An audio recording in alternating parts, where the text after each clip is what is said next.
Hey everyone, thanks for joining. I'm Elizabeth and I'm here with Leanne Oaten, and she is an adrenal health specialist. She helps women to have better lives after adrenal fatigue and burnout, and also to figure out whether they're burned out in the first place. And that's something that I know a lot about as well. So we're going to have a wonderful conversation today about your adrenals, adrenal health, and our journeys with it. So thank you, Leanne, for joining me. Thanks for having me on. I'm always so excited to talk about this topic because it's something that's really personal to me. And I know that you've had personal journey with adrenal fatigue and adrenal health as well. So let's start with you. Let's go to what is your journey with it? And then we'll talk about a little bit about what adrenal health is after, because a lot of people are like, well, what do you mean adrenal health? Those are just those things. So we're going to describe what it is, but let's start with who you are and what's your journey with adrenal health. Sure. Okay. So when I think about my journey, it began quite a long time ago. I can think back into my early 20s when I had my first son, my first child. I started having some symptoms of that then, but I didn't know that that's what it was the morning fatigue and just, certain health things happening. And so that was about 19 years ago. So we fast forward to now, I'm at a place where I feel like I'm like 95% healed from that, because I did get to a pretty severe stage, which is known as stage 3, which I do cover in one of my resources I'll share at the end about the stages.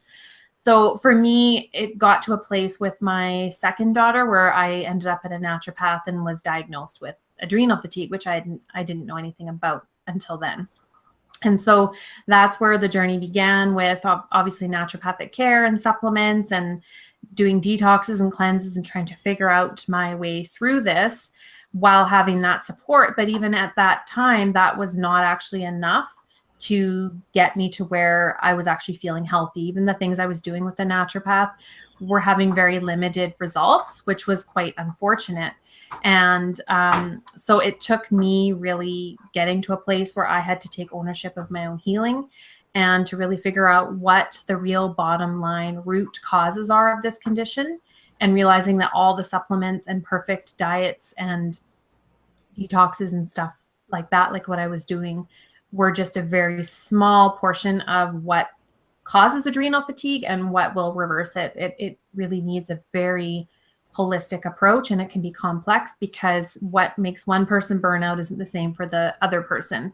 And so that's the work that I do with women now, is helping them really just get to the root of what's really going on. And so I'd say, like I said, now I'm pretty much healed. I don't have a lot of the symptoms anymore, but it certainly has been a process, and it takes time and diligence for sure. It definitely takes time. And I think one of the first steps to it is actually recognizing it. I know for myself, it was like people hear about burnout. So I heard about burnout or somebody burning out, and nobody actually knows what that means. It's not like something that we're taught about or something we're taught to watch for symptoms of. As women, we're taught to watch for symptoms of maybe low blood sugar or low iron or low thyroid or all these different things, but we're not really taught that one. And I wonder if it's because it's is it a taboo topic? What do you think about that? It's one of those things that, number one, doctors know nothing about. I went to doctors. This is the story of myself and every other woman I've worked with that's been through this frustrating process. They go to their doctor, and the doctor does not know anything about this, that like there's no way to diagnose it through your general practitioner doctor. They have no way to test for it. They could run a test through the blood and be like, no, everything's fine, when in fact it's actually not. So the only time that it can actually be diagnosed through a doctor is when your adrenals have completely shut down, like to a place where you don't want to go there, right? So it's really important to start taking action in the very beginning stages when the fatigue hits. Now, that's the first reason why there's not a lot of awareness, and why I'm on a mission to spread awareness about this, because this condition can really throw, men too, but we're speaking of women, it can really throw our whole entire health off balance. Everything, hormones, our mood, our entire health, and our mental health, emotional health, all suffer with this. So if you were to go to the doctor with fatigue, like you said, you'd probably be tested your thyroid, probably your iron levels, and those kinds of things. And so all of those things might come back normal, but yet it's not normal. Like, there's something not right. So this is the journey of almost every woman I've worked with. so frustrating. And then a lot of times they come to me and they're on multiple medications for their anxiety, for their depression, for their sleep and insomnia, when it's like this adrenal thing is the root cause. But the adrenal thing is actually not the issue. This is what I can go further into if you'd like. But, you know, we can say, okay, adrenal fatigue is the thing, but it's a symptom in itself. There's more going on underneath that. It's like the iceberg and right, what you see on the top. There's, you know, there's so much more underneath. And that's what adrenal fatigue is like. It's like, this is what we can label it, but what actually is the issue remains to be seen. And that's part of the healing journey. Definitely. I love that you say you're on a mission, because we have to be, to help other women. You have to educate people about this. I love that you say you're on a mission. And it's so true, that tip of the iceberg. And doctors they'd want to treat a symptom, but what you do with women is, why did you get there in the first place? Like, what caused your adrenal fatigue? Because you did things that contributed to those things happening. And I love that you do that. Yeah, exactly. And that's the thing, is like, one of the things to really look at is like, where did your symptoms begin? At what point did they begin? And what was going on in your life at that time? Emotionally, how are you feeling? There's like, you know, things that happen to us in our childhood and throughout that are traumatic that we don't deal with. And that just lives in the body. And little things can be happening, triggering that original trauma, which is keeping our stress response in overdrive. And that's why, you know, with my background in counseling psychology, I'm able to safely help people move through the emotional debris and kind of clear it out, so that there is room for more of what is necessary to come in. When we're stuck emotionally, it's really, really hard to heal, no matter what supplements you're taking, right? Yeah, definitely. I think I'm a good example of somebody you would work with in terms of like how it came up and how it happened. Like, I know adrenal fatigue personally as well. In my personal journey, I came about it quite honestly. I'm really sensitive, and I tend to do a lot. I love organizing things and creating things. So I'm one of those kind of people who would just work around the clock and create and create and create, and then not take time for myself and not take self-care. So it was like a recipe in my life. Probably, how long ago was it? 5 and 8 years ago, it was a recipe for adrenal fatigue. And I had no idea. I didn't know about it. All I knew was that I was running 4 businesses and creating tons and always helping other people and always putting other people first, not taking care of myself, eating a lot of chocolate, which I love chocolate. I'm a total chocolate lover. But as I found out later, all that caffeine, all those late nights on the computer, all of those running everything and doing everything and constantly having a stress response going in my body, which I was like, I'm doing businesses, led to this feeling where I was just eventually would go out and do what I had to do and then come home and lay down on the floor and not be able to get up and be so tired. And then I got really sad. And it was just this steady, like, tired, always craving sugar, really sad, no motivation. And it was a hard time. It was a really hard time for me. And I don't talk about it that much because I feel like it's this taboo thing and we don't want people to know our weakness. But it was very difficult. And it wasn't until I named what it was and read more about it and found out more about it. And that's what you do with people, is you help people to find out. It wasn't until I found out about it that I felt empowered to start healing it. And that's really where it starts, right? And you said something in the beginning that I should touch on as well with the whole sensitive piece. We want to label it. There is an actual like type of person, and it's called the highly sensitive person. Now, this is not like a diagnosis that you would have if you went to a psychologist, or it's not a mental health illness. Let me just say that. But it is a nervous system issue. There are some people, and I really believe this because I am so much like you in that way, so highly sensitive, so feeling, so intuitive, so caring, put everybody else's feelings above my own to keep the peace, make people happy, even though I was miserable. That was always my thing. But highly, highly sensitive people are very, very prone to burnout because of that, right? We're giving. We're taking on other people's stuff, their feelings, trying to fix their problems, taking everything everyone else wants into account without really looking at what we want. And this is why I'm saying this is what needs to be dealt with. You can take all the supplements in the world and eat as clean as you want. But if you're running yourself ragged and not putting yourself at the top of the list, nothing's going to work. In fact, you're probably just going to keep getting worse because all the stress of trying to be perfect with your diet and all those supplements and choking down handfuls of supplements, you're just going to feel more frustrated, right? Because it's like that one more thing. It's true. And it's a constant process. Like once you start to heal from it, and I read an amazing book and started doing those things, but it was exactly that. It was like, okay, I need to take this supplement and do this thing.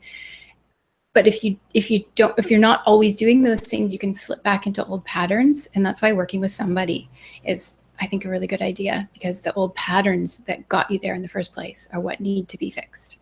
You have got it. And that's just the thing, is a lot of people want a quick fix. We want to just take the supplement or the medication to sleep. We want to just have the quickest fix possible. And that's not the way to heal it, right? And like you said, it's those ingrained patterns that we've lived with for most of our life, usually starting from our formative years. We just learned how to cope and deal and just, be who we are through things in our childhood. And then those patterns just keep perpetuating in our adulthood, right? Let's talk about some of the patterns and how they come up and what they look like. So there's people watching right now who might be like, do I have adrenal fatigue? So what are the symptoms or the signs that people might see? Okay. So depending on the stages, with adrenal fatigue, you can kind of go in and out of the stage 1 many, many times in your life, where you're just like, kind of tired. Maybe you're eating more sugar, having more coffee. Maybe it's a stressful period that's going on, a deadline. Something's happening in your life that's more happening on an acute level. That's kind of just, then when that passes, you're able to come back into balance. So there's that. But if whatever it is that is spurring the original symptoms continues, if it's patterns, nervous system issues, stressors, stressful marriages, like relationships, right? Work stuff, right? We're talking about being an entrepreneur and maybe dealing with different dynamics with that, running multiple businesses. I've been there. That constant drip of stress, you're going to go into the later stages of stage 2 and then eventually stage 3, which is like brutal, right? So the symptoms depend on where you're at, but some of the top 5 key symptoms to watch for is, of course, the fatigue. If you have that kind of fatigue where you just feel like a dead battery, like you're never ever really feeling charged, that's a really good sign. Is that a good sign or not so good sign? It's a strong sign. Yeah. And then the next with that specifically, this is more happening like in stage 3 would be morning fatigue. When you wake up in the morning and you're just like, oh my God, I feel like I've been hit by a bus, kind of tired. That is a sign that you're heading into stage 3. That's, you don't want to get there. But if that's happening, that would be an indicator. The cravings for sugar, carbs, like donuts, cake, cookies, muffins, flour, sticky things, chocolate. I love chocolate, but I have a little bit a day. It's part of my health plan. Lots of coffee, caffeine, pop, things like that, like the stimulants. It's like the body is really depleted and we're craving these things as a source of energy, but we need to almost just see that as it's our body craving something different. If we can only just shift that and start eating the things that are going to nourish us. Right? So if you are someone that, and I've heard this, like you can't function until you've had your 4 cups of coffee in the morning, that's not right. If you're someone like me, I do have my morning cup and it's part of my ritual, but I don't go much beyond that, sometimes too, but usually that's my limit. If you are burned out, you really need to eliminate caffeine altogether to heal. So that's the second thing, the sugar and caffeine cravings. Another area that's very, very common is the whole picture of insomnia, depression, and anxiety. This is where someone would go to the doctor, I'm tired. Maybe they have some weight that they can't lose. Stubborn weight gain is also another key indicator, especially around the middle. But they will go to the doctor and of course, I'm anxious, I'm depressed, and I can't sleep. You can just guess the kind of medication cocktail they're going to be given. And I've seen this so many times. It frustrates me so much, but in a way that I want women to understand that that is not the answer.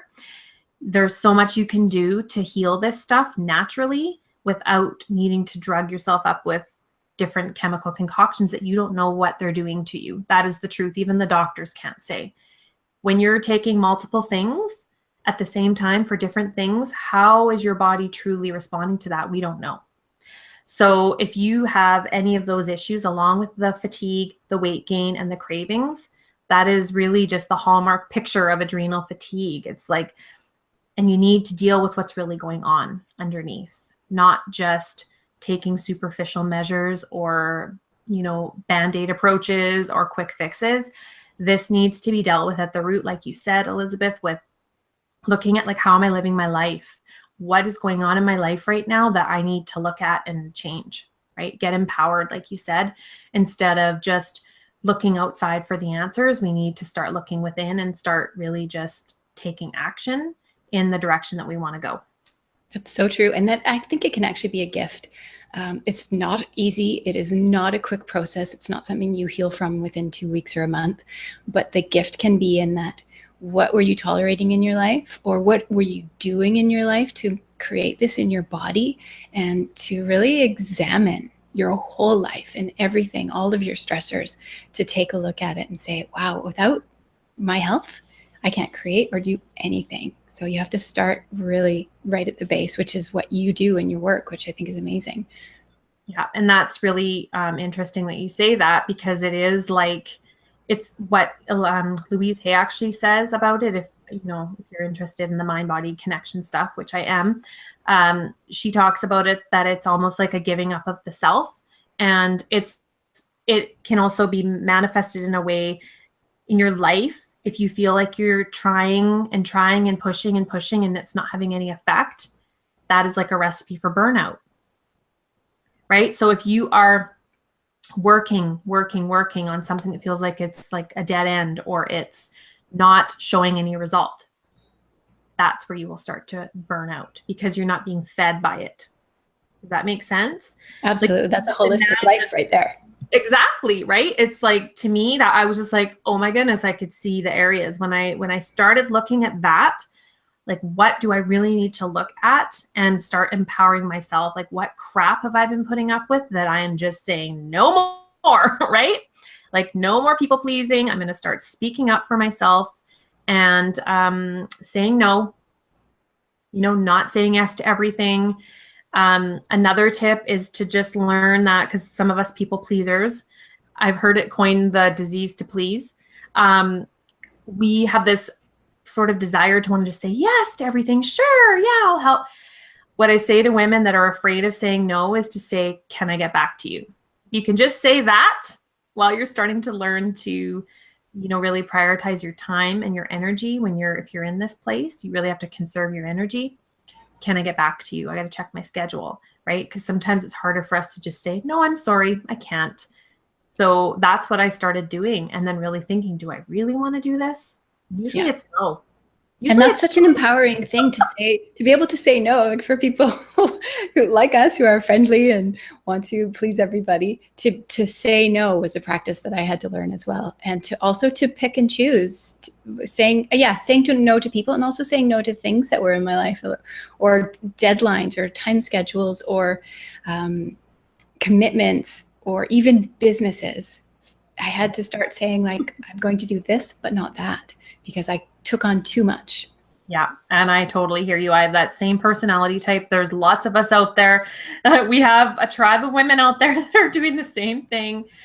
In a sense, it's also like we have this creativity, but what I see with, when I look at my own journey, it has been a little bit of like trying to fill a void of something that I was missing, that was something I needed to fill within, through like my spiritual practices, my self-care, the things that really fill me up. Because then I'm finding I don't need all these external things all the time to feel worthy and whole, right? Like, I do these things from a place of wholeness, not because I'm trying to find that. Does that make sense? It's like we need to start filling ourselves up with other things rather than outside things like food, work, whatever, right? And that's where the self-care comes in. And you work with women a lot on self-care. I've seen that lots. On simple things like beautiful cups of tea and relaxing and and then more complex things as well, like self-love and body love and things like that. So that's where that deep sense of self-care comes in. You have to put yourself first, because not being healthy it's a no-go. You can't do anything without that. Well, what do you really have? I like to say, if you don't have your health, what do you really have? Yeah. We can argue with that. If you're unhealthy, how's your life? How's your relationships? How's your work? How's everything? Not good, right? So, and that's the one thing, I lovingly say I just get frustrated with when I see women staying stuck where they are because they're too, whatever story they're stuck in, to be able to move outside of that, to get help, to get mentorship, to invest in themselves. Yeah, it takes money to get healthy. It's an investment to invest in coaches and mentorship and naturopaths and eating well and all those things and buying books. But that is the path to health and wholeness, right? And you can't put a price tag on that. When you're sick, you would almost just hand over, gobs of cash if someone's like, I have the answer. If you follow me, we'll get you there.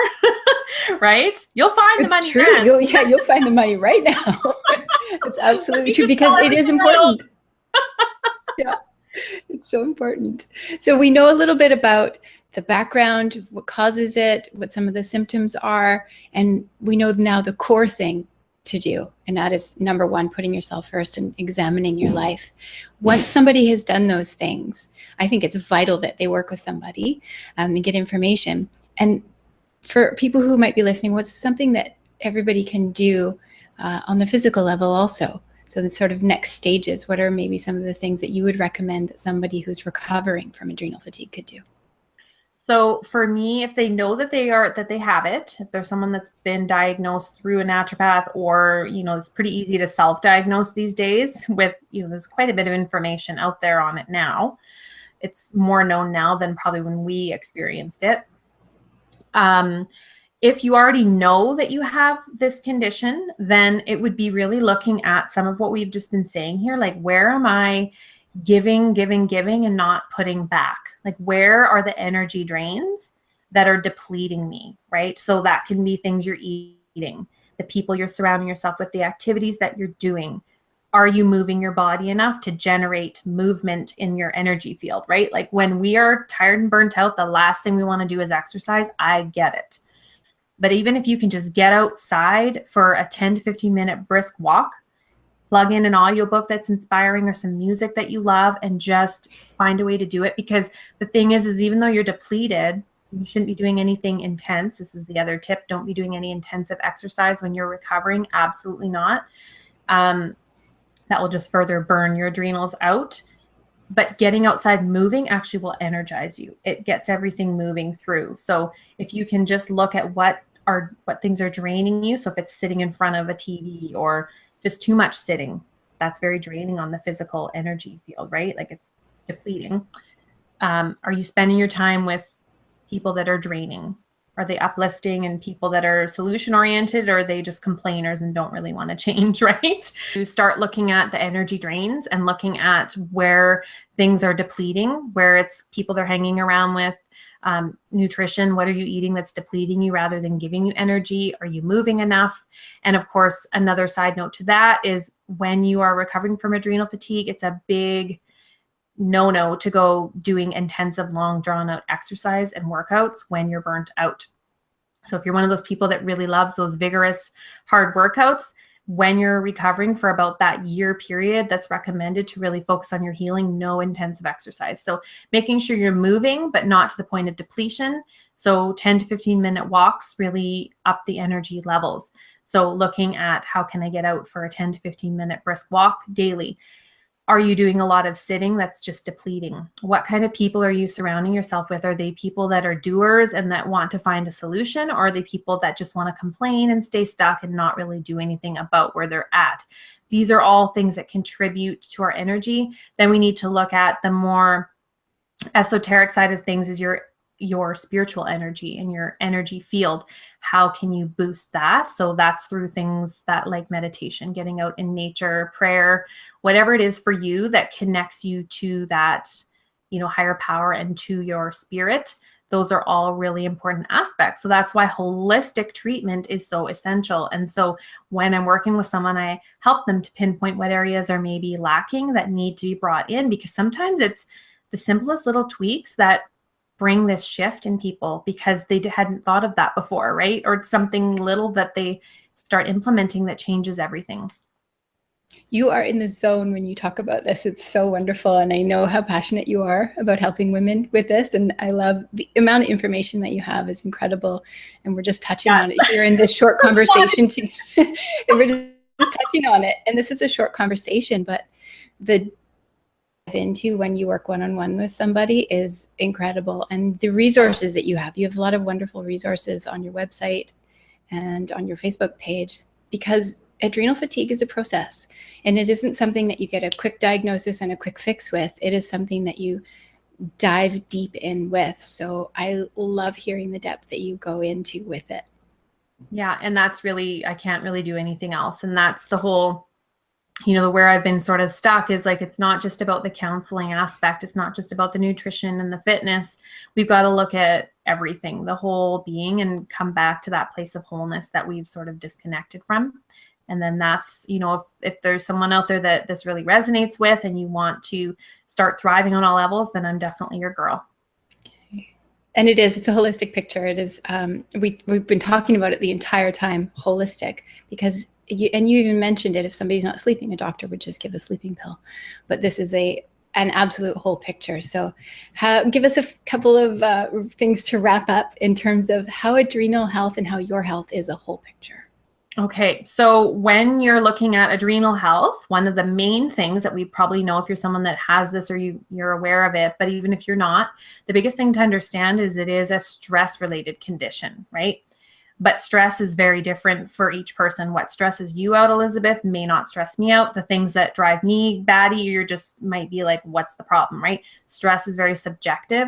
So we need to understand how our particular body responds to certain stressors and what things activate our nervous system. So that's where our adrenals start to become fried, because we're in this constant state of internal stress. There's stuff going on outside of us. The way that we eat stresses us out. If you're someone that has chronic anxiety that has not been treated and you don't have tools to deal with that, that creates a constant cortisol drip when you're constantly in that fight or flight, anxious, overthinking, ruminating, worrying, worst case scenario, trying to control your environment, whatever it looks like, right? Anxiety is stress. So if you have anxiety, then that can burn your adrenals out. So if we've got this picture of someone, right, as we've been talking, maybe you're highly sensitive, maybe you're very intuitive and you pick up everything that's going on around you. You have a stressful lifestyle. There's things going on that you're not paying attention to. Maybe you've had anxiety since the beginning of time and just didn't know it was anxiety. I've worked with women who think it's just stress to have heart palpitations and racing heart and sweating and, tummy problems or whatever, but it's like, that's actually like a panic attack, right? That's anxiety. It's not just stress. It is stress. So we need to be looking at everything, like where is the stressors coming from? And there's multiple ways that stressors enter. There's the internal and external. So I think that would be really important to understand that this is a stress related condition, but it's not just about meditating and zenning out. That's not the way to stress management. We can't avoid stress, but it's what are we doing with it internally? Absolutely. And it's not the end of the world, and it's a whole picture, and there is hope.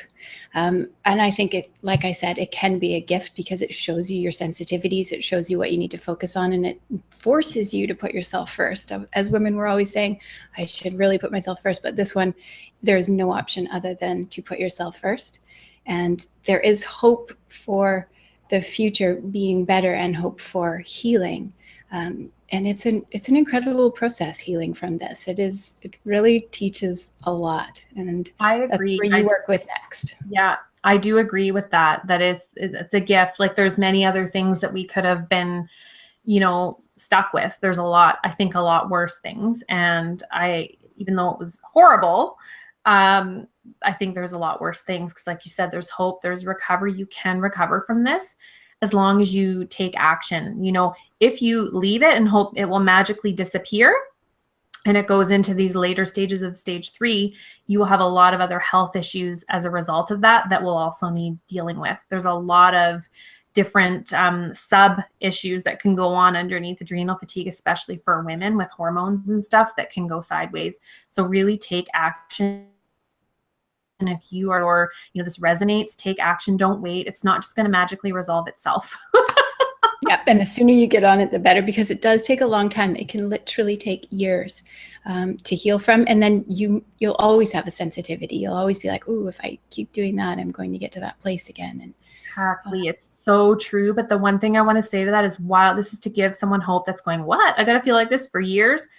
If you start the right protocol for you, the right treatment, and start doing these things we're talking about, you can start feeling better pretty quickly. Yes. You won't be healed, right? You can start increasing your energy and feeling better, but you still will have to be very mindful of what it is that you're doing until you've recovered. And then, you can kind of modify things at that point.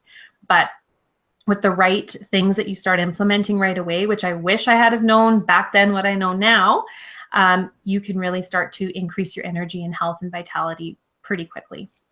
Absolutely. So let's start to wrap up and have you leave our audience with a tip, either one tip or a couple of tips, like things that women can do right now to avoid getting burnt out, some self-care, or if they are already experiencing some adrenal fatigue, what's that tip that they can do today? Okay, so what I would say is, if you you are going through this, the biggest thing that I would say is, this is what I say to women, and sometimes it sounds so simplistic, but yet at the same time I've seen some profound results, is, how we have a to-do list every day? Look at where you are on that, and everything else that's on there goes below what you're doing for you. Does that make sense? That is bold and brave, and I love it. It's right. So what do you do first thing in the morning? Some people are like, well, I get up and get kids to school, or get ready. So before you start your to-do list, where can you take even 15 minutes that's about you? Whether it's sipping your tea or coffee in solitude, reading a book, or doing your workout, whatever your life looks like, how can you put yourself at the top of that list every single day? And how can you look at how you can weave yourself in, even into the to-do list, where you're still taking care of yourself? Even when I'm sitting down to work, I still get up and move, or I grab water, or I make sure I'm fueled, right? That's part of it. It's self-care is not just what you do one time, it's what you do throughout the day. It's just a way of being. So that would be my tip, is to start right there, putting yourself at the top of the to-do list. Thank you. And I love that. And I love that how you work with women and you always encourage us to put ourselves first. That's something that I think is so important. And thank you for encouraging us to do that. We'll start to wrap up. And I've enjoyed this talk so much. I think it's a really important conversation for women to have. So hopefully other women who are feeling the same way will start to go, oh, I can have that conversation. I can get honest about how I've been feeling. And there is help. There are resources, and there are things you can do today. Exactly. Awesome. I've loved having this conversation. And we will definitely be having more. I feel like we could just keep digging in, but for now, thank you so much. I really enjoyed talking to you, and thank you everyone else for watching.